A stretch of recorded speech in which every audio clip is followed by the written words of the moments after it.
En sortant du travail, j'ai découvert une place de parking vide. Ma Camry 2023 tout juste payée avait disparu. J'ai appelé mes parents, en pleine panique. « Oh ma chérie, détends-toi. Nous l'avons donnée à Elena. Elle en a plus besoin, ma sœur avait détruit 3 voitures en 5 ans. C'était ma toute première voiture neuve. » J'ai raccroché et j'ai composé le 911. Je m'appelle Nathalie Reyes. J'ai 30 ans et je suis ingénieur en logiciel à Denver, au Colorado. C'était censé être un jeudi normal, réunion tardive, café froid et la satisfaction tranquille de rentrer chez soi après une autre longue journée. Mais quand je suis entré dans le parking, quelque chose n'allait pas. Mes yeux ont cherché dans la rangée familière de voitures, l'endroit où ma Toyota Camry 2023 argentée m'attendait toujours, brillant sous le lampadaire comme une petite récompense pour des années de travail. La place était vide. Mon cœur s'est mis à battre si fort que ça en devenait douloureux.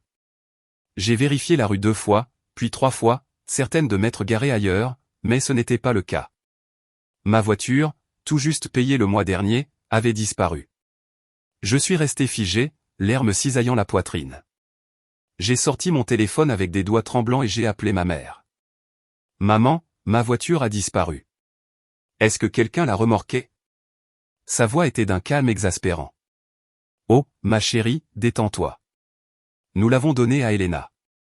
Elle en a plus besoin que toi. Elle vient de perdre la sienne la semaine dernière. » Pendant une seconde, je n'ai pas pu parler. Mon pouls vrombissait dans mes oreilles. « Vous avez fait quoi ?» ai-je chuchoté. « Vous avez donné ma voiture à Elena. Elle a un nouveau travail, ma puce. N'en fais pas toute une histoire. » C'est à ce moment-là que quelque chose s'est brisé en moi. Ma voix était stable, mais tout mon corps tremblait. Cette voiture était la première chose que j'ai jamais possédée entièrement. J'ai travaillé pour elle, je l'ai payée, je l'ai protégée, et ils appelaient ça « partager ».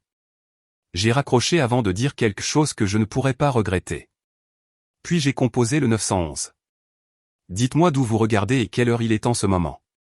Parce que cette histoire, celle-ci, vous fera remettre en question ce que la famille signifie vraiment. En grandissant, j'ai appris très tôt que dans ma famille, l'amour était conditionnel et que l'équité n'en faisait jamais partie.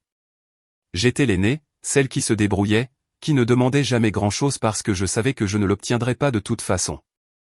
À 18 ans, j'avais 2 emplois à temps partiel tout en étudiant l'informatique, économisant chaque dollar que je pouvais. Mes parents appelaient ça une bonne préparation au monde réel. Quand Elena a eu 18 ans, ils lui ont offert un MacBook tout neuf, un appareil photo et un voyage en Europe, car, comme disait maman, elle a besoin de trouver son inspiration. J'avais trouvé la mienne aussi, mais pas en Italie. La mienne est venue à 3 heures du matin dans un box de bibliothèque, entouré de tasses de café vides et du bourdonnement de vieux ordinateurs, me demandant pourquoi l'effort ne méritait jamais les mêmes applaudissements que le chaos. Elena a toujours été l'enfant chéri. À 27 ans, elle vivait toujours à la maison. Elle avait quitté 3 emplois en 2 ans, cherchant, entre des retraites de yoga et des cours d'art en ligne qu'elle ne finissait jamais. Chaque fois qu'elle échouait, mes parents se précipitaient pour amortir sa chute, accusant une mauvaise gestion, des lieux de travail toxiques ou des collègues jaloux. La vérité était plus simple. Elena n'a jamais appris à se tenir debout parce qu'ils ne l'ont jamais laissé tomber. J'observais de loin, un mélange de pitié et de ressentiment se tordant en moi. Chaque fois qu'elle trébuchait, ils vidaient une autre partie de leurs économies pour la sauver. Pendant ce temps, je devais encore budgétiser mes courses au centime près, remboursant mes prêts étudiants une mensualité douloureuse à la fois. Je me souviens très bien d'une nuit. J'avais 19 ans, assise par terre dans ma chambre, comptant les pourboires de mon service au café, essayant de décider si je pouvais me permettre un ordinateur portable d'occasion pour les cours. Maman a frappé et est entrée en souriant, tenant une boîte blanche et élégante. « N'est-ce pas génial ?» dit-elle en posant le MacBook sur le lit d'Elena. « Ta sœur en a besoin pour ses projets de groupe. » J'ai simplement hoché la tête, faisant semblant de m'en moquer. Mais je me souviens de la façon dont ma poitrine s'est serrée quand j'ai ouvert mon Dell d'occasion le lendemain matin, son ventilateur sifflant comme s'il s'excusait d'exister. C'est à ce moment-là que j'ai réalisé que dans ma famille, l'effort n'était pas admirable. Il était invisible. Au moment où j'ai obtenu mon diplôme, j'avais cessé d'attendre l'équité. J'ai trouvé un emploi dans la technologie à Denver, j'ai déménagé et je me suis promis de ne plus jamais leur demander d'aide. La liberté était solitaire au début, mais elle était à moi. Je payais mon loyer, mes impôts, je cuisinais pour une personne et j'apprenais la joie tranquille de gagner sans rien devoir. Les années se sont fondues en un rythme, travailler, économiser, survivre, répéter. Finalement, après si longues années à gratter et à me battre, j'ai fait quelque chose de monumental. J'ai acheté une voiture. Pas une voiture de seconde main de la famille, pas une guimbarde d'un cousin. Ma voiture, une Camry argentée de 2023, fiable, modeste, mais neuve. J'ai versé la compte avec des mains tremblantes et j'ai passé des mois à regarder le solde du prêt diminuer. Chaque paiement était une petite victoire, la preuve que l'indépendance pouvait se construire une décision têtue à la fois. Chaque fois que je rentrais leur rendre visite, mes parents la regardaient comme si c'était une erreur brillante. Tu aurais dû laisser ton père se porter garant, disait maman. C'est dangereux pour une femme seule de gérer des prêts. Je souriais poliment, serrant mes clés plus fort. Pendant ce temps, Elena avait détruit 3 voitures, 2 à cause de textos au volant, une après une nuit de fête. Chaque fois, ils l'ont remplacée en quelques semaines. Elle n'a tout simplement pas de chance, a dit papa une fois. Je me souviens avoir regardé la photo de sa Honda accidentée, l'avant froissé comme du papier, et de m'être demandé comment quelqu'un pouvait être aussi malchanceux 3 fois en 5 ans. Mais dans notre famille, les mauvaises décisions n'étaient qu'une autre occasion pour elle d'être sauvée. L'ironie était presque poétique. Moi, la responsable, la stable, celle dont il n'avait jamais eu à s'inquiéter, j'étais devenu invisible par conception. Parce que je n'avais pas besoin d'être sauvé, je ne méritais pas d'attention. Parce que je ne suppliais pas, ils supposaient que j'en avais assez. Et dans leur monde, assez était synonyme de trop. Alors, j'ai arrêté de partager, d'expliquer mes réussites. Quand j'ai eu une promotion, je ne leur ai pas dit. Quand j'ai atteint mon objectif d'épargne, j'ai célébré seul avec des sushis à emporter. C'était plus facile comme ça. J'ai appris à porter ma fierté discrètement, comme un secret qu'ils ne pouvaient pas me prendre. Jusqu'au jour où ils l'ont fait. Cet après-midi-là, debout dans le parking vide, entendant le ton désinvolte de ma mère au téléphone, j'ai réalisé que ce n'était pas une trahison ponctuelle. C'était le dernier chapitre d'une histoire qui avait commencé il y a longtemps, une histoire de prise, d'excuses et d'attente de mon silence. Ils n'avaient pas volé ma voiture par méchanceté. Ils l'avaient fait par habitude, car à leurs yeux, ce qui était à moi était toujours à eux, à redistribuer. Ils n'avaient jamais compris le poids de l'indépendance, la fierté tremblante de signer son propre chèque, le soulagement tranquille de rembourser sa première dette.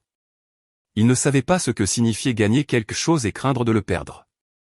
Mais ils étaient experts en une chose, me tirer vers le bas chaque fois qu'Elena tombait. Et alors que je me tenais là, dans ce parking froid, écoutant la tonalité après avoir raccroché au nez de ma mère, une seule pensée s'est installée. Ils ne savent pas ce que c'est que de se tenir sur ses propres jambes, car ils ont passé toute leur vie debout sur les miennes. Le téléphone semblait lourd dans ma main alors que je composais le 911. Ma voix tremblait, mais je forçais les mots à sortir clairement. Je voudrais signaler un vol de véhicule. Il y eut une pause, le ton calme du répartiteur traversant ma panique. Pouvez-vous décrire le véhicule, madame? J'ai dégluti difficilement. Une Toyota Camry 2023 argentée, plaque du Colorado, immatriculée à mon nom, Nathalie Reyes. Mon reflet dans la vitre du bureau semblait étrange, comme si quelqu'un d'autre parlait à travers moi. Quand avez-vous vu le véhicule pour la dernière fois? Ce matin, vers 8 heures, ai-je dit, regardant à nouveau la place vide comme si ma voiture pouvait réapparaître par magie. Et savez-vous qui aurait pu le prendre? La question flottait dans l'air comme un défi. J'ai pris une inspiration qui m'a brûlé les poumons en sortant. Mes parents, ils l'ont donné à ma sœur Elena sans ma permission. Il y eut un silence sur la ligne, le genre de silence qui vous fait vous demander si vous venez d'avouer quelque chose d'indicible. Finalement, le répartiteur a dit doucement. Vous pensez que votre famille a pris votre voiture sans votre consentement? Je ne le pense pas, ai-je dit. Je le sais. Ma mère me l'a dit. Une autre pause. Compris, mademoiselle Reyes. Veuillez rester où vous êtes. J'envoie un officier pour prendre votre déposition. Au moment où l'officier Ruiz est arrivé 20 minutes plus tard, le soleil s'était glissé derrière les tours de bureau, laissant le parking baigné d'une lumière orange pâle. Elle est sortie de la voiture de patrouille, dégageant le genre de présence qui rend le chaos gérable. Ses cheveux noirs étaient attachés en arrière, sa voix stable mais gentille. Mademoiselle Reyes. J'ai hoché la tête, serrant le dossier que j'avais attrapé sur mon bureau par instinct. Vous avez signalé un véhicule volé. Je lui ai tout donné, titre de propriété, immatriculation, assurance, preuve de paiement, même le dernier relevé de prêt estampillé, PAY accent aigu en totalité. Tout cela est à votre nom, demanda-t-elle. Oui, entièrement à moi. Pas de co-signataire, pas de propriété partagée. Elle a hoché la tête, feuilletant les papiers avec une précision tranquille. Et vous n'avez donné à personne la permission de la prendre? Personne, ai-je dit, ma voix plus ferme maintenant. Ils ont utilisé un double des clés que j'avais laissées à mes parents pour les urgences. Je n'ai jamais dit qu'ils pouvaient la donner à quelqu'un d'autre. Ruiz a levé les yeux, croisant mon regard. Savez-vous où votre sœur pourrait conduire le véhicule? Aucune idée, ai-je dit, et un rire amer m'a échappé. Elle pourrait être n'importe où, probablement en train de poster sur son nouveau cadeau sur Instagram. Ruiz a esquissé un petit sourire de sympathie. Les affaires de vol familiaux sont compliquées, mais ça reste du vol. Qu'il s'agisse d'un étranger ou d'un parent, la loi ne fait pas d'exception pour les sentiments. Cette phrase m'a frappé plus fort que je ne l'aurais cru. La loi ne fait pas d'exception pour les sentiments. J'avais passé toute ma vie piégé dans ces exceptions. C'est ta sœur. Ce sont tes parents. La famille d'abord. Mais maintenant, en regardant la place de parking vide qui avait autrefois abrité le symbole de mon indépendance, j'ai réalisé que ces excuses n'étaient qu'une autre façon de dire « tu ne comptes pas ». Ruiz a pris quelques photos de la place, a noté la caméra de sécurité au-dessus du parking et a parlé dans sa radio. Centrale, lancé un avis de recherche pour une Toyota Camry 2023 argentée. Plaque d'immatriculation CL4-20078, immatriculée au nom de Nathalie Reyes, comté de Denver. Conductrice suspecte possible, Elena Reyes. Sa voix était stable, officielle. Entendre le nom de ma sœur dans ce contexte m'a tordu l'estomac. Nous allons vérifier les caméras de circulation à proximité, dit-elle en se tournant vers moi. Si votre sœur est en train de la conduire, nous la trouverons. Je n'arrive pas à croire que c'est réel, ai-je murmuré. Mes parents, ils l'ont juste donné. Ruiz a rangé son carnet dans sa veste. Vous seriez surprise de la fréquence à laquelle les membres d'une famille s'approprient les biens de quelqu'un d'autre. Ce n'est pas une question de besoin, c'est une question de sentiment de droit. J'ai expiré, tremblante, les yeux brûlants. J'ai toujours pensé que seuls les étrangers pouvaient vous trahir. Elle m'a étudié un instant, sa voix s'adoucissant. Parfois, il est plus facile pour les étrangers d'être honnêtes, mademoiselle Reyes. La famille attend le pardon avant même de s'excuser. Les lampadaires se sont allumés, peignant de longues ombres sur le trottoir. Ruiz m'a tendu une carte. Voici votre numéro de dossier. Gardez-le en sécurité. Si votre sœur ou vos parents vous contactent, n'entrez pas en contact. Documentez simplement tout. Nous nous occuperons du reste. J'ai hoché la tête, mes mains tremblant alors que je glissais la carte dans mon portefeuille. Elle a fait une pause avant de monter dans sa voiture de patrouille. Vous avez fait ce qu'il fallait, vous savez. J'ai failli rire. Ça n'en a pas l'air. Ruiz a esquissé un léger sourire. Faire ce qu'il faut est rarement agréable au début, mais croyez-moi, il ne s'agit plus de la voiture. Il s'agit de respect, et on vous le doit. Alors qu'elle s'éloignait, les lumières rouges et bleues clignotantes s'estompant dans la rue, me laissant seul avec le bourdonnement silencieux du trafic lointain. Je me suis assise sur le trottoir, fixant l'espace sombre où se trouvait ma voiture. L'asphalte portait encore de légères traces de pneus, un fantôme de ce qui était à moi. J'ai pensé aux voix de mes parents, calmes et méprisantes, au rire insouciant d'Elena, à chaque fois qu'on m'avait dit d'être compréhensive. Mais pour la première fois, je n'allais pas comprendre. Je n'allais pas me faire petite, ni rationaliser, ni laisser passer. Je les forcerais à affronter ce qu'ils avaient fait, non pas par vengeance, mais parce que j'avais enfin compris quelque chose de crucial. Le pardon ne signifie rien sans responsabilité. J'ai levé les yeux vers le lampadaire qui vacillait au-dessus de moi, la carte du dossier encore chaude dans ma main, et j'ai murmuré dans la nuit, « Vous n'avez plus le droit de me prendre quoi que ce soit. » Puis je me suis levé, j'ai épousseté ma jupe et je suis retourné vers le bâtiment. Je n'étais pas la même femme qui s'était garée ici ce matin. La ligne avait été franchie, et cette fois, je n'allais pas l'effacer. Je suis resté à fixer l'écran silencieux pendant presque une minute entière après le départ de l'officier Ruiz. Les lumières de la ville scintillaient sur le capot de la voiture d'un inconnu à proximité. Et pendant une seconde fugace, j'ai pensé à faire comme si rien de tout cela ne s'était passé, à rentrer chez moi, à laisser tomber, à me convaincre que ça n'en valait pas la peine. Mais l'idée d'Elena au volant de ma voiture, riant, peut-être se vantant de sa nouvelle voiture, m'a brûlé la poitrine comme de l'acide. Mon pouce a hésité, puis a appuyé sur « Appeler maman ». Elle a décroché à la deuxième sonnerie, sa voix déjà aiguisée par ce mélange d'impatience et de culpabilité qu'elle utilisait quand elle savait qu'elle avait tort, mais refusait de l'admettre.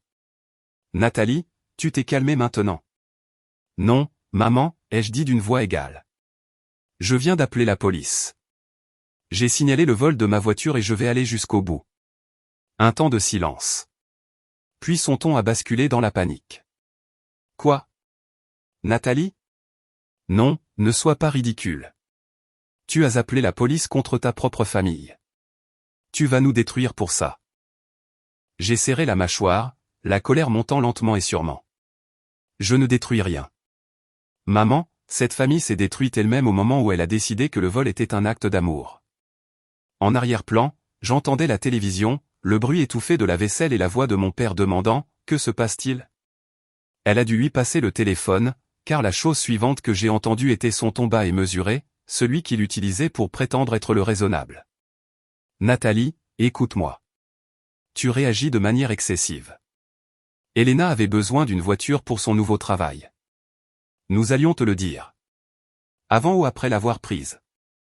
Il a expiré longuement et lentement. Nous ne l'avons pas prise. Nous l'avons empruntée. Elle est toujours dans la famille. Tu la récupéreras. » J'ai ri. Un son court et creux qui m'a surprise moi-même. « Tu as déjà dit ça à propos de mes économies que vous avez utilisées pour les frais de scolarité d'Elena, à propos des meubles que j'ai laissés quand j'ai déménagé. À propos de l'ordinateur portable que vous lui avez donné parce qu'elle en avait besoin pour le travail. Je n'ai jamais rien revu de tout ça. Alors non, papa. Je ne récupérerai pas celle-ci.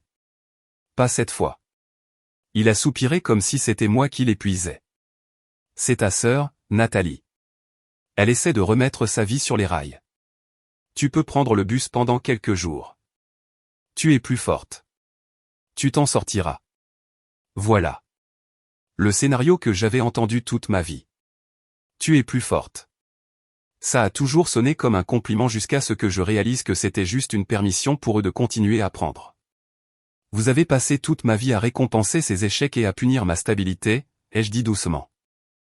Chaque fois qu'elle met le feu à quelque chose, vous lui tendez quelque chose à moi pour qu'elle le reconstruise. Mais ça, c'était à moi, papa. Mon nom, mon argent, mes efforts. Tes efforts, a-t-il coupé sèchement. Ne me parle pas comme ça. Tu es égoïste. La famille s'entraide. Alors dis-moi, ai-je dit, la voix tremblante mais stable. Qui m'aide, moi? Un instant, la ligne est devenue complètement silencieuse. Puis maman est revenue, la voix cassante. Si tu ne retires pas cette plainte, ton frère, ta sœur pourrait être arrêtés. C'est ce que tu veux? Mettre ton propre sang en prison. Non, maman. Ce que je veux, c'est que ma famille comprenne que les conséquences existent. Si Elena est assez grande pour conduire, elle est assez grande pour faire face à ce qui va suivre. Mon Dieu, écoute-toi. Tu as l'air sans cœur. Peut-être que je le suis, ai-je dit. Peut-être que des années à être traité comme un plan de secours m'ont transformé en quelqu'un qui a finalement cessé de saigner pour tout le monde. Je pouvais l'entendre renifler, sa voix s'adoucissant en culpabilité. Nathalie, s'il te plaît, ne fais pas ça. Nous allons parler à Elena. Nous allons arranger ça. Alors arranger ça en l'appelant et en lui disant de rendre ma voiture. Sinon, la police le fera. Tu ne le ferais pas vraiment, j'ai dit, et j'ai raccroché. Le silence qui a suivi était presque physique, pressant contre ma poitrine. En quelques minutes, mon téléphone a commencé à vibrer sans arrêt. Des numéros inconnus, des cousins, des tantes, même la ligne fixe de grand-mère clignotant sur l'écran. 14 appels manqués en moins d'une heure. J'ai parcouru les messages vocaux mécaniquement. Nat, c'est tante Lydia. Ma chérie, on n'appelle pas les flics pour sa sœur, d'accord? La famille, c'est la famille. Un autre, c'est Marcus. Écoute, Elena a merdé, mais allez, la prison. Laisse tomber avant que ça ne dégénère. Et un autre, ta mère est hors d'elle. Tu vaux mieux que ça. La famille s'entraide. Chacun d'eux disait la même chose, le même mantra empoisonné que j'avais entendu en grandissant. Personne n'a demandé si j'étais en sécurité. Personne n'a demandé comment j'irais au travail demain ou si j'allais bien. Dehors, les gratte-ciels de Denver clignotaient au loin, indifférents et froids. J'ai fermé les yeux, laissant la colère se transformer en quelque chose de plus froid, de plus aigu, une sorte de clarté. Pour la première fois, j'ai compris que leur version de l'amour n'avait jamais été une question de famille. C'était une question de contrôle, et j'en avais fini de jouer le jeu. Le chauffeur de VTC n'a pas dit un mot de tout le trajet pour rentrer. C'était peut-être la façon dont je serrais mon téléphone, ou les traces de larmes qui séchaient encore sur mes joues. Les rues de Denver défilaient derrière la fenêtre en longs rubans de couleurs, phares, feux de circulation, enseignes au néon, chacun se reflétant sur la vitre comme une vie dont je ne faisais pas partie. J'ai essayé de respirer régulièrement, mais chaque expiration sortait tremblante, inégale, comme si mon corps ne savait plus ce qu'était le calme. Ma voiture n'était pas seulement un moyen de transport. C'était la preuve que j'avais construit quelque chose pour moi-même, quelque chose que personne ne pouvait prendre. Et pourtant, il l'avait fait. Les lumières de la ville vacillaient sur mon reflet, mascara coulé, yeux gonflés, mâchoire serrée. Je reconnaissais à peine la femme qui me regardait.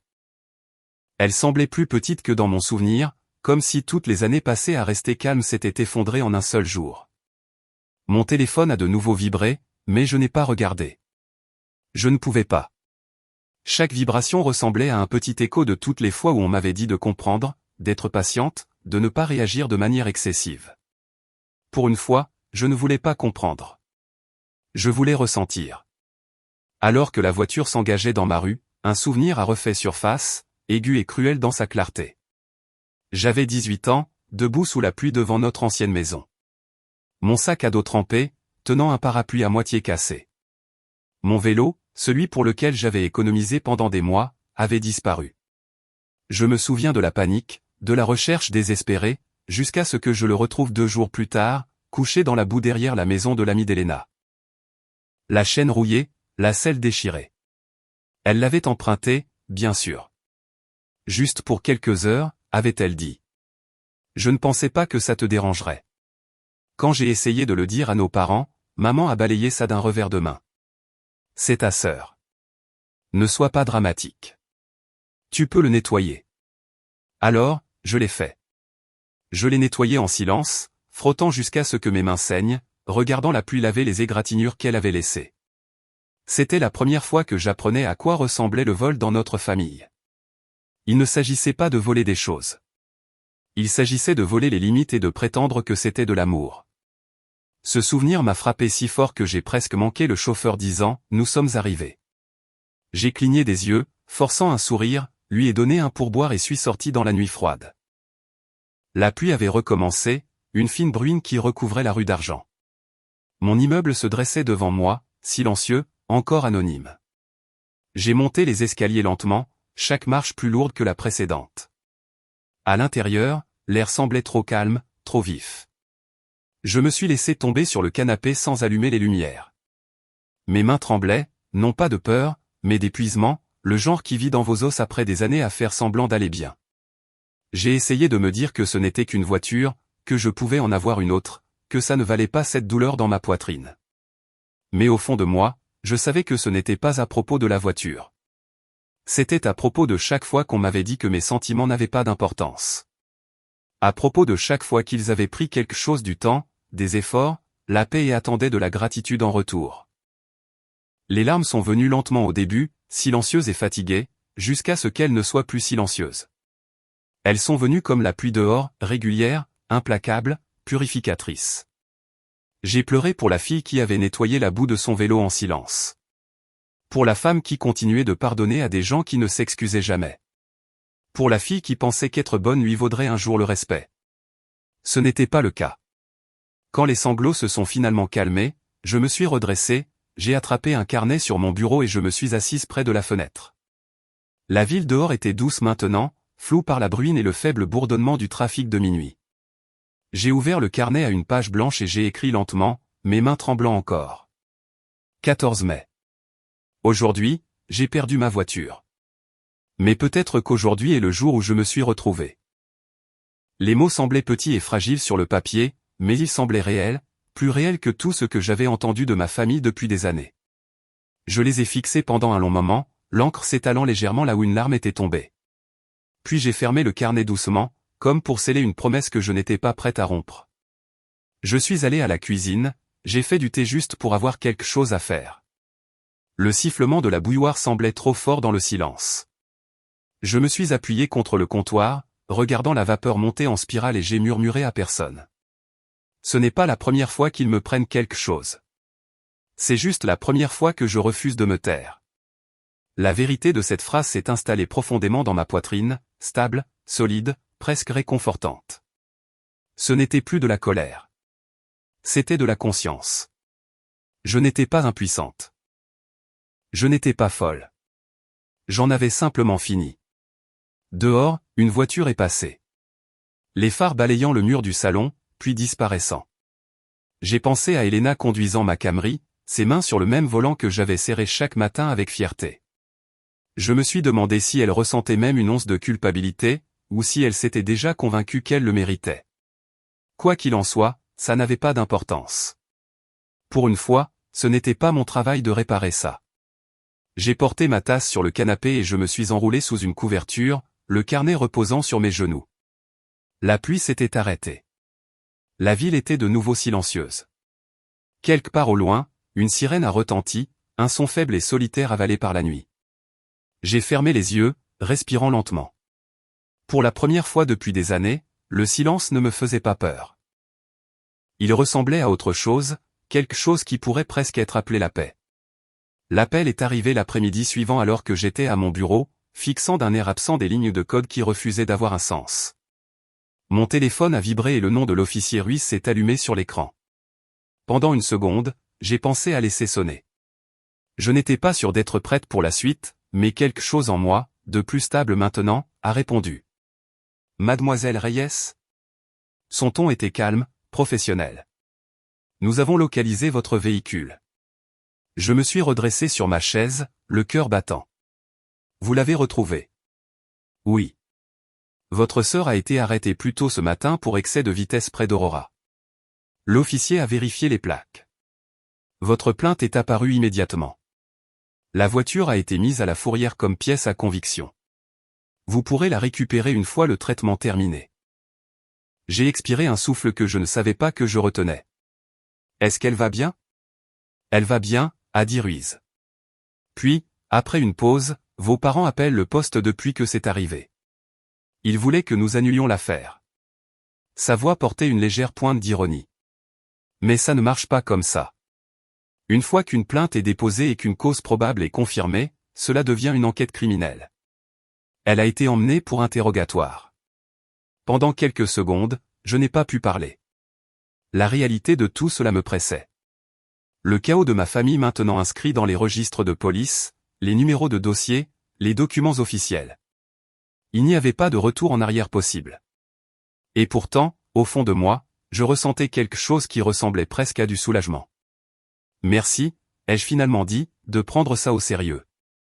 Le ton de Ruiz s'est adouci. C'est notre travail. Vous seriez surprise du nombre de personnes qui ne pensent pas que le vol familial compte. Mais si, ça compte. Après avoir raccroché, je suis resté assise en silence. Le bourdonnement des ordinateurs autour de moi est soudainement devenu lointain. Les conversations de mes collègues se sont brouillées en bruit de fond. Une petite voix à l'intérieur a murmuré, c'est fini. Mais une autre a demandé, à quel prix? Ce soir-là, j'ai conduit une voiture de location jusqu'à la fourrière à la périphérie de la ville. Le bâtiment était un entrepôt trapu entouré d'une clôture en grillage surmontée de barbelés. L'employé à l'accueil m'a tendu un porte-bloc, levant à peine les yeux. Camry argenté, c'est ça?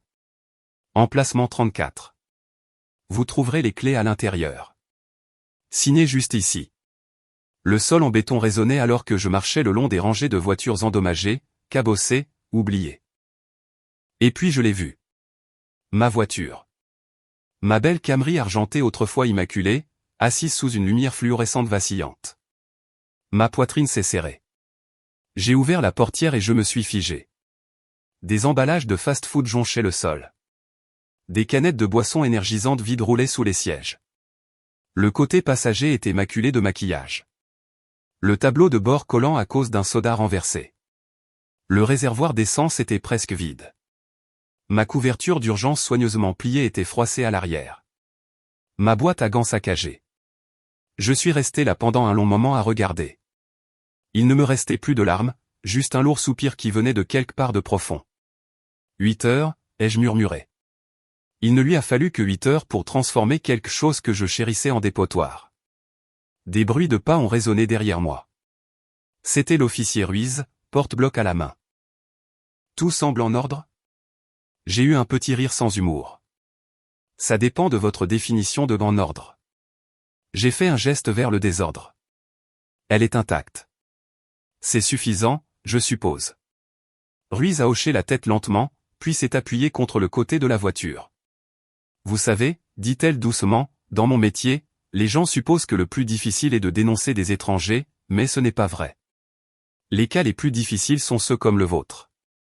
Je l'ai regardé, perplexe. Pourquoi? Parce que quand un étranger vous vole, c'est une question de perte, a-t-elle dit. Mais quand quelqu'un que vous aimez le fait, c'est une question de trahison. Et la trahison ne vous prend pas seulement vos biens, elle vous prend votre confiance. Et la confiance, c'est beaucoup plus difficile à remplacer. Ces mots se sont enfoncés en moi comme des pierres jetées dans une eau calme. Je voulais être en désaccord, dire que ce n'était pas de la trahison, que c'était juste une erreur, un malentendu, mais je ne pouvais pas, car elle avait raison. J'ai fermé la portière de la voiture et je me suis appuyé contre le capot. J'avais l'habitude de penser qu'être forte signifiait tout pardonner, maintenir la paix. Mais peut-être qu'être forte, c'est finalement dire assez. Ruiz a souri légèrement. C'est exactement ce que ça veut dire. Nous avons rempli les papiers en silence. Elle m'a tendu les clés et m'a souhaité bonne chance. En me glissant dans le siège du conducteur, l'odeur familière de frites rances et d'essence m'a frappé. Ça aurait dû me mettre en colère. Au lieu de ça, ça m'a juste fatigué. J'ai démarré le moteur. Le bourdonnement était le même, stable et loyal, comme si rien ne s'était passé. Le siège s'est ajusté automatiquement à ma position enregistrée, un petit rappel que cette voiture se souvenait encore de moi. En sortant du parking, j'ai jeté un coup d'œil dans le rétroviseur. Pendant une fraction de seconde, j'ai cru y voir le reflet d'Elena, insouciante, imprudente, intouchable. Mais c'était juste moi. Juste la femme qui avait finalement cessé d'être le filet de sécurité de sa famille. Au moment où je suis arrivé dans mon complexe d'appartements, le ciel brûlait d'orange. La dernière lumière du jour se déversait sur le pare-brise. Je me suis garé, j'ai coupé le moteur et je suis resté assise là, dans le silence. Mes mains reposaient sur le volant, le même qui avait été volé, sali, rendu. Il n'était plus parfait. Moi non plus. Mais il était de nouveau à moi. Et pour la première fois depuis des années, c'était assez. 3 jours plus tard, on a frappé à ma porte, un rythme lent et délibéré qui ne ressemblait pas à la livraison ou aux voisins habituels. Quand j'ai regardé par le Judas, mon cœur a sombré. Debout là, enveloppé dans son épais manteau de laine et serrant son petit sac à main en cuir, se tenait grand-mère Sophia, 83 ans, le regard vif malgré ses années, et d'une manière ou d'une autre, toujours la seule personne de la famille qui pouvait me faire sentir à nouveau comme si j'avais 12 ans. J'ai ouvert la porte avant qu'elle ne puisse frapper à nouveau. « Grand-mère » Elle a souri légèrement. « Je peux entrer, Mia ?» Sa voix était douce, mais il y avait quelque chose de lourd en dessous. L'odeur de son parfum de lavande l'a suivie à l'intérieur, elle a posé son sac à main soigneusement sur la table, comme si elle se préparait pour une longue conversation. Je lui ai offert du thé, bien que je sache déjà qu'elle n'était pas venue pour le thé. Elle s'est assise sur le canapé, les mains jointes fermement sur ses genoux. Un instant, elle m'a juste étudié. Mon visage fatigué, les ombres sous mes yeux, la défiance silencieuse encore accrochée à ma posture. Finalement, elle a soupiré. « Ta mère m'a tout raconté. » Je suis resté debout, croisant les bras. « J'en suis sûr. » Elle est morte d'inquiétude, a dit doucement grand-mère. « Ta sœur aussi. » Elena est au plus mal. J'ai ri. Un petit son amer. Au plus mal. Elle a volé ma voiture, grand-mère. Mes parents l'ont aidé à le faire. Je ne pense pas que Beau Plumal couvre tout à fait la situation. Ses yeux se sont tournés vers la fenêtre, puis sont revenus vers moi. La plainte à la police. Le procès. Elle a hésité. Nathalie, Elena aura un casier judiciaire. Un vrai. Comprends-tu ce que cela signifie pour son avenir? Je me suis adossé au comptoir, la surface froide me ramenant à la réalité. Oui, grand-mère. Ça signifie qu'elle fera enfin face aux conséquences de ses actes. Elle m'a regardé longuement et durement, sa voix tremblant légèrement. Les conséquences peuvent détruire une personne, Nathalie. La prison change les gens. La honte les suit pour toujours. Tu n'es pas une fille cruelle.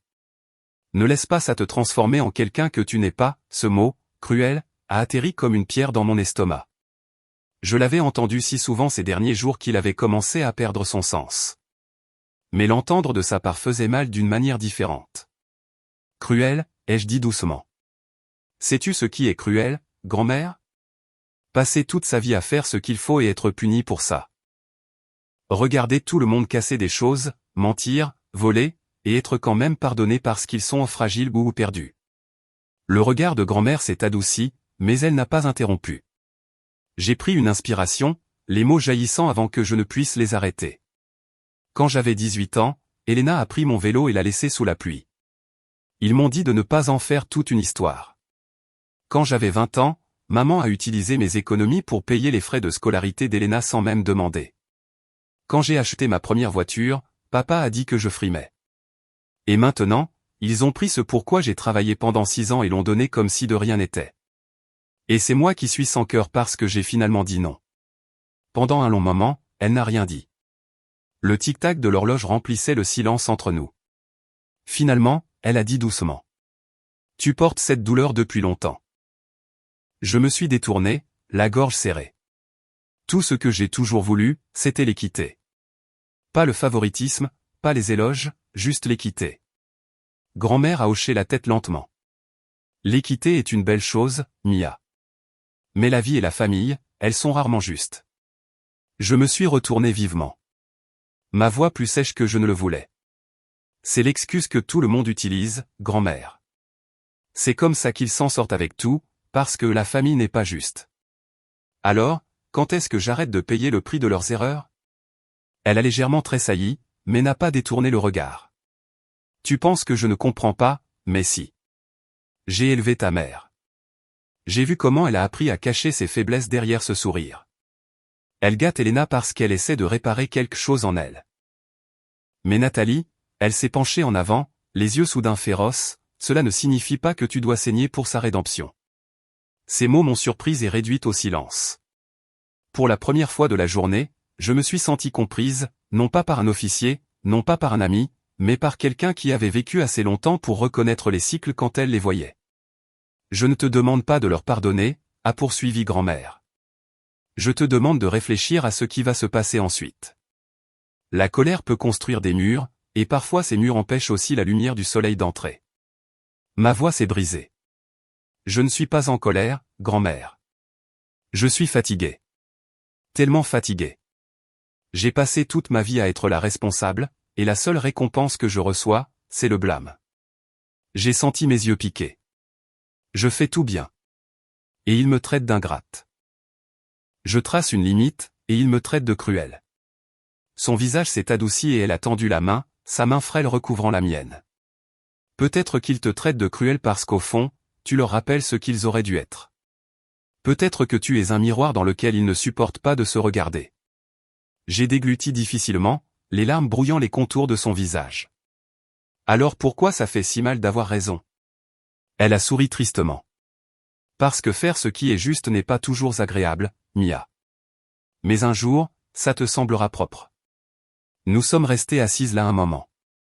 Pas de cris, pas de dispute, juste le silence et le faible bourdonnement du réfrigérateur.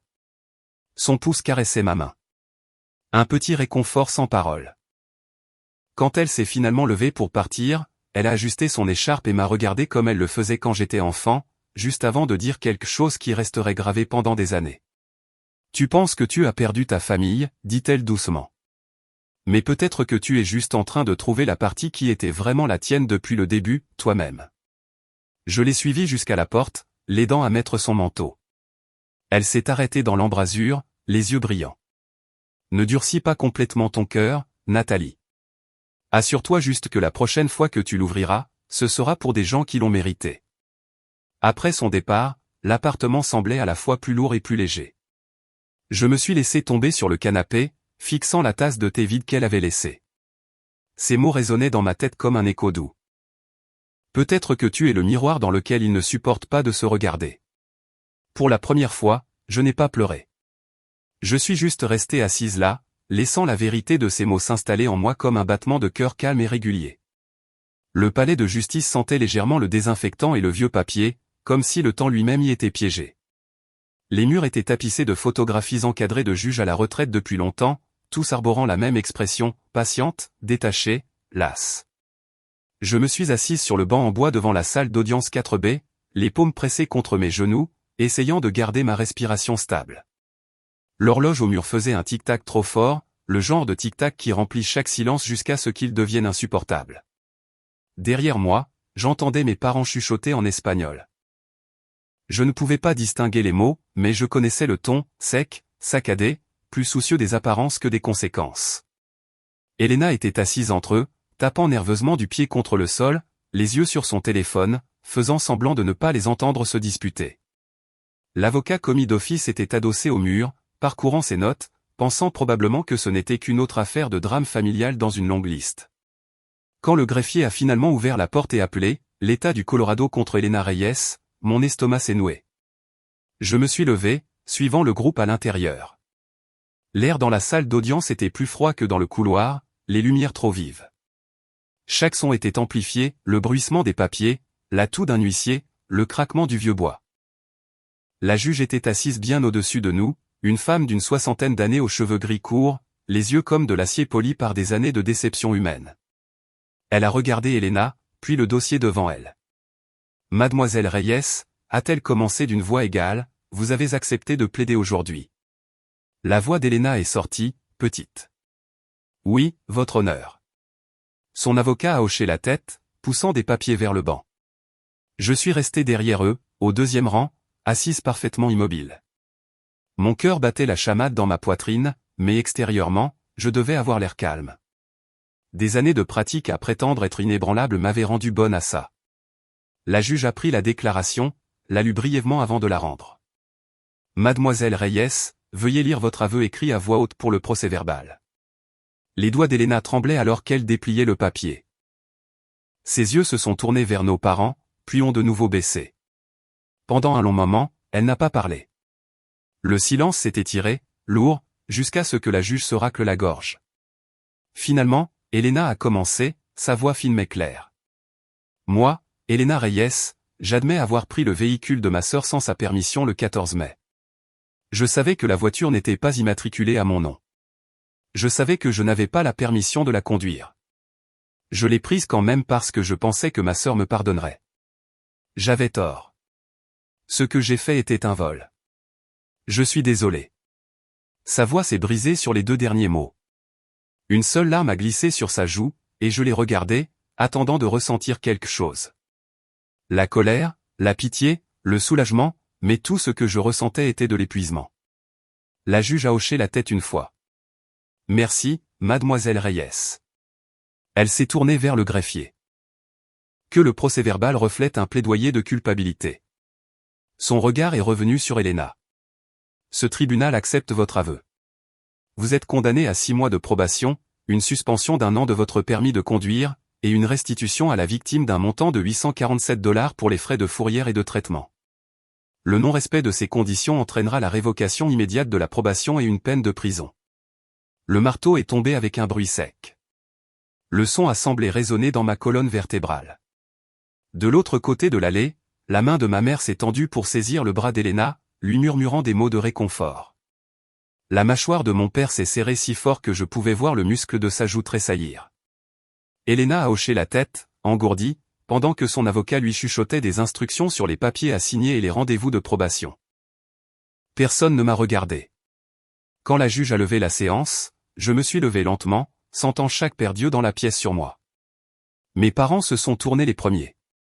Le regard de ma mère s'est accroché au mien pendant une brève seconde, rempli non pas d'excuses, mais de quelque chose qui ressemblait à une accusation silencieuse. Mon père ne m'a pas regardé du tout. Il a simplement guidé Elena vers la sortie, son bras protecteur autour de son épaule. Elle a suivi docilement, la tête baissée, ses cheveux tombant sur son visage comme un rideau. Ils sont passés à portée de main. J'aurais pu dire son nom. J'aurais pu lui demander de s'arrêter, de dire quelque chose, n'importe quoi. Mais je ne l'ai pas fait, car je savais déjà ce qui se passerait. Elle me regarderait avec ce même mélange de culpabilité et d'apitoiement, et ma mère interviendrait en disant « Nathalie, n'aggrave pas les choses ». Alors, je suis restée silencieuse. Le bruit de leurs pas s'est estompé dans le couloir, avalé par le bruit d'autres affaires appelées. L'État contre Andrew. L'État contre Miller. Juste un autre jour au tribunal. Quand je suis finalement sorti, le ciel de Denver était bas et gris, l'air chargé de l'odeur de la pluie imminente. Des familles se blottissaient sous des parapluies, certaines pleurant, d'autres soulagées. Je suis resté seul sur les marches du palais de justice, les regardant se disperser sur le parking. Je n'ai vu ma famille nulle part. Peut-être s'étaient-ils garés au coin de la rue. Peut-être étaient-ils déjà partis. Ça n'avait pas d'importance. Pour la première fois, je n'ai pas couru après eux. J'ai marché jusqu'à ma voiture, la même Camry qui avait tout déclenché, et je l'ai déverrouillée. Le siège était froid, la faible odeur de soda et de parfum bon marché s'accrochant encore à la sellerie. Mes mains reposaient sur le volant, et j'ai expiré. 6 mois de probation, 1 an de suspension de permis, une restitution. Des mots qui semblaient petits comparés aux années de déséquilibre que nous avions tous vécues. Mais c'était quelque chose. C'était une reconnaissance, au moins. Ils avaient dit que je détruisais la famille, que j'étais cruelle, vindicative. Mais assise là, avec le palais de justice s'estompant dans le rétroviseur, j'ai réalisé quelque chose que je n'avais jamais osé auparavant. Peut-être que la famille était déjà brisée bien avant aujourd'hui. Peut-être que tout ce que j'avais fait, c'était d'arrêter de prétendre que leur amour était inconditionnel. J'ai démarré le moteur. Le bourdonnement était stable et familier, un son qui ressemblait à un foyer d'une manière que les voix de mes parents ne faisaient plus. Le pare-brise reflétait mon visage, plus âgé, plus calme, plus net. Ils sont partis comme si j'étais une étrangère, ai-je pensé. Peut-être qu'ils avaient raison. Parce que je n'étais plus leur fille obéissante.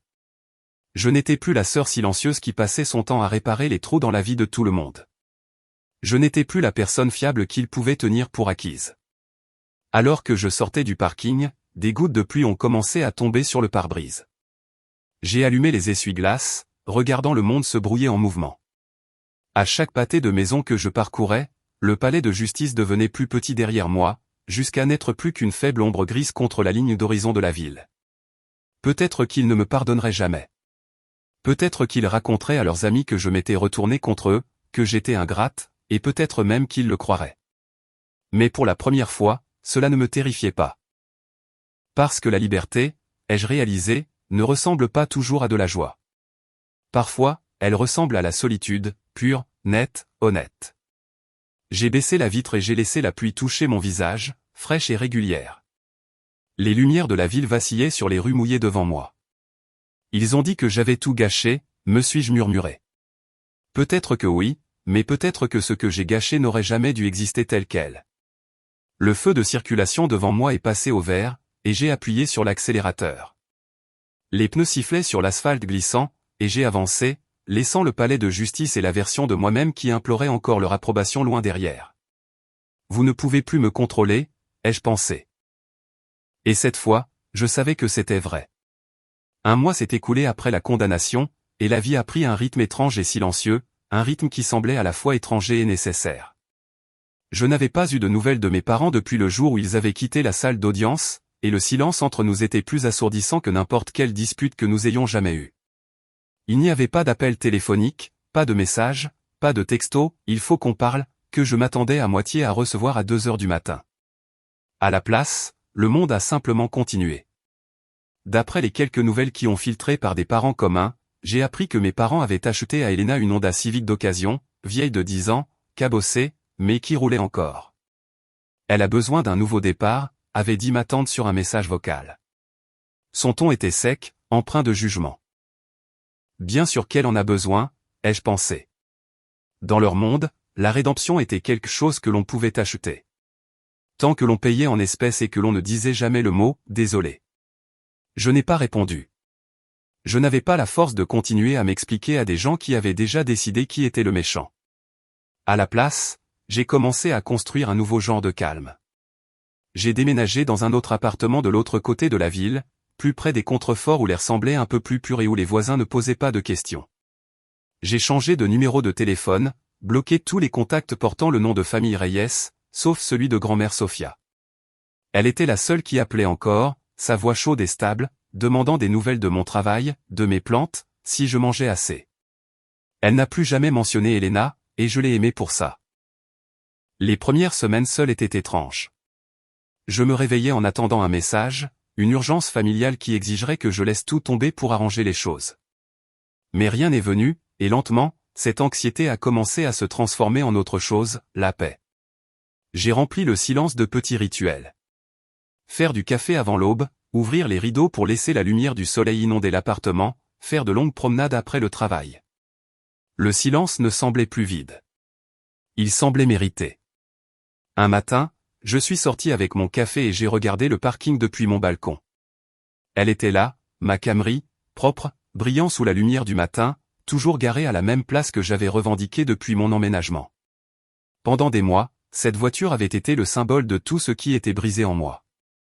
La colère, la trahison, la perte. Mais maintenant, elle semblait différente. Ce n'était plus seulement un rappel de ce qui avait été pris. C'était la preuve de ce que j'avais repris. Je suis descendu sur le parking et j'ai passé la main sur le capot, le métal chaud sous le soleil. Je l'avais nettoyé moi-même 2 semaines plus tôt, aspiré chaque miette, essuyé chaque tache, fait le plein, remplacé les tapis de sol. Elle avait l'air neuve à nouveau, à l'exception d'une petite éraflure près de la poignée, une que j'ai décidé de ne pas réparer. Un rappel. Puis j'ai ouvert la portière côté conducteur et j'ai installé la canne anti-vol que j'avais commandée en ligne la veille. La barre jaune vive s'étendait sur le volant comme une déclaration silencieuse. Pas une protection contre les voleurs, une promesse à moi-même. Pas pour verrouiller la voiture, ai-je pensé en serrant la barre, mais pour me rappeler que personne ne touche à ce qui est à moi sans permission, plus jamais. Debout là, dans la lumière du petit matin, la ville encore à moitié endormie, j'ai réalisé à quel point le mot « mien » me semblait différent maintenant. Il ne s'agissait pas de propriété. Il s'agissait de limites, de choisir ce que j'autorisais à entrer et ce que je n'autorisais pas. Certaines nuits, je restais éveillé à me demander si Elena me détestait ou si elle avait appris quelque chose de ce qui s'était passé. Je me demandais si mes parents s'asseyaient à table en prétendant que je n'existais pas ou s'ils se racontaient une histoire confortable où ils étaient les victimes de ma cruauté. Peut-être les deux. Mais la différence maintenant était simple. Ce n'était plus mon fardeau. J'avais porté ce poids toute ma vie. La responsabilité invisible de mettre tout le monde à l'aise, même à mes propres dépens, d'être la calme, la pardonneuse, la fille qui ne causait jamais de problème. Cette version de moi les avait bien servis. Mais elle était partie maintenant. À sa place se trouvait quelqu'un de plus silencieux mais de plus fort. Quelqu'un qui ne s'excusait pas de vouloir le respect. Quelqu'un qui comprenait que la paix ne signifie pas toujours la réconciliation. Cela signifie parfois s'éloigner et refuser de regarder en arrière. Les semaines se sont transformées en mois. J'ai recommencé à dire oui à des choses. Des dîners après le travail, des randonnées le week-end, des cours d'art pour lesquels je pensais ne pas avoir le temps. Les gens ont commencé à me connaître non pas comme la sœur d'Elena ou la bonne fille, mais comme Nathalie, la femme qui aimait le codage, le café noir et l'élan dimanche matin. Et pourtant, chaque fois que je marchais vers ma voiture, cette canne anti-vol captait la lumière du soleil comme un petit insigne de défi. Elle me rappelait la fille que j'étais, celle qui avait nettoyé la boue d'un vélo cassé sous la pluie, qui était restée silencieuse pendant que d'autres prenaient et prenaient. Plus maintenant. En allant au travail un matin, la radio jouant doucement, j'ai aperçu mon reflet dans le rétroviseur. J'avais l'air stable, sans précipitation. Il y avait de légères rides au coin de mes yeux maintenant, non pas dû à l'âge, mais à toutes les années que j'avais passées à me tenir. J'ai souri, juste un peu. La route devant moi s'étendait, large et ouverte. Le genre de liberté qui ne vient pas de l'évasion, mais du fait de s'arrêter enfin et de réaliser que personne d'autre que vous ne possède votre direction. Et quand je me suis garé ce soir-là, j'ai jeté un coup d'œil à ma voiture avant de la verrouiller, sentant ce même calme stable m'envahir. Ils m'ont traité d'égoïste, ai-je pensé. Mais peut-être que pour la première fois, j'étais juste envers moi-même. Le volant a brillé sous le lampadaire alors que je m'éloignais. Et à ce moment-là, je n'ai ressenti ni colère ni regret, juste de la clarté. Parce que la vérité était simple. Et il m'avait fallu 30 ans pour l'apprendre. Ce qui est à moi n'est pas seulement ce que je gagne. C'est ce que je protège. 6 mois plus tard, l'air à Denver s'était adouci. La neige avait fondu en lents ruisseaux, les arbres devant mon appartement éclataient de vert. La vie avait commencé à s'installer dans quelque chose qui ressemblait presque à la paix. C'est à cette époque que j'ai rejoint un petit groupe de soutien local appelé « Limite et Guérison ». Ils se réunissaient tous les jeudis soirs dans le sous-sol d'un centre communautaire. Un cercle de chaises dépareillées, du thé chaud et des gens qui portaient des cicatrices silencieuses tout comme les miennes. Certains avaient des parents qui n'écoutaient jamais. D'autres avaient des frères et sœurs qui ne s'excusaient jamais. Nous étions tous là pour la même raison, apprendre à cesser de saigner pour des gens qui continuaient à nous couper. La première fois que j'ai parlé, ma voix tremblait. Je leur ai parlé de la voiture, de la trahison, de la façon dont j'avais passé des années à être la forte, celle qui ne disait jamais non. Parce que, la famille d'abord, était la règle inscrite dans mes os. Je leur ai parlé d'Elena, du silence de mes parents, de la salle d'audience. Et pendant que je parlais, je m'attendais à être jugé, mais quand j'ai levé les yeux, tout ce que j'ai vu, c'était des yeux humides et des têtes qui hochaient. Une femme en face de moi a murmuré, ce n'est pas de l'égoïsme. C'est de la survie. Et à ce moment-là, quelque chose en moi s'est fissuré, non pas de douleur, mais de libération. Chaque semaine après cela, je suis revenu. Nous avons parlé de limites, de culpabilité, d'un pardon qui n'exigeait pas de réunion. J'ai appris que s'éloigner ne vous rend pas cruel. Cela signifie que vous avez cessé de prétendre que les choses brisées peuvent supporter du poids. Un soir, notre animatrice de groupe a demandé, quelle est la vérité la plus difficile que vous ayez apprise depuis que vous avez fixé vos limites? J'ai réfléchi un long moment, traçant le bord de ma tasse de thé. Que je n'ai pas perdu ma famille, ai-je finalement dit. J'ai juste perdu les gens qui ne m'ont jamais assez respecté pour en faire partie. Personne n'a parlé pendant un moment. Puis, lentement, tout le monde a recommencé à hocher la tête. Cette nuit-là, en rentrant chez moi, je me suis senti plus légère que je ne l'avais été depuis des années. J'ai commencé à faire plus de choses seul, non pas par solitude, mais parce que j'en avais envie. J'ai fait de longues virées dans les montagnes le week-end, parfois sans destination précise. La première fois que j'ai traversé Independence Pass seul, j'ai baissé toutes les vitres et j'ai laissé le vent froid fouetter mes cheveux. La route serpentait le long des falaises et des vallées, l'horizon s'étendant à l'infini. Il n'y avait personne sur le siège passager pour combler le silence, mais d'une manière ou d'une autre, il ne semblait pas vide. Il semblait honnête. J'ai arrêté de mesurer ma valeur par ce que je donnais. J'ai commencé à la mesurer par ce que je gardais, ma paix, mon temps, mon identité. Un dimanche soir, je suis monté à Lookout Mountain juste avant le coucher du soleil. La route montait de plus en plus haut jusqu'à ce que la ville en contrebas ne soit plus qu'une mer de lumière dorée. Je me suis garé près du bord, je suis sorti et je me suis appuyé contre le capot de ma voiture. La même voiture qui avait autrefois symbolisé tout ce qui était brisé entre nous reposait maintenant tranquillement sous moi, stable et loyale. En bas, Denver scintillait comme une constellation venue à la vie, de minuscules points de lumière clignotant à travers la vallée. Chacun une histoire, un foyer, un commencement. J'ai respiré l'air frais de la montagne et j'ai réalisé que j'avais enfin trouvé le mien. Pendant un long moment, je suis resté là. Pas de larmes, pas d'amertume, pas de désir. Juste une gratitude silencieuse pour la femme que j'étais devenue et pour la leçon qui m'avait coûté si cher à apprendre. La route avait été longue, mais elle m'avait mené ici, à la liberté, à la quiétude, à moi-même. 1 an plus tard, une enveloppe est apparue dans ma boîte aux lettres. Pas d'adresse de retour, juste une écriture soignée et familière sur le devant, d'Elena. Je l'ai emportée à l'intérieur, je me suis assise à ma table de cuisine et je l'ai fixée pendant un long moment avant de l'ouvrir. À l'intérieur se trouvait une courte note manuscrite. Chère Nathalie, je suis en thérapie maintenant. Je comprends que l'aide ne signifie pas prendre. Je sais que je t'ai fait du mal et je suis désolé. Ce n'est pas pour demander ton pardon, mais pour te faire savoir que j'essaie de devenir une meilleure personne. Elena. Je l'ai lu 2 fois, puis je l'ai plié soigneusement et je l'ai placé dans le tiroir supérieur de mon bureau. Je n'ai pas pleuré. Je n'ai pas répondu.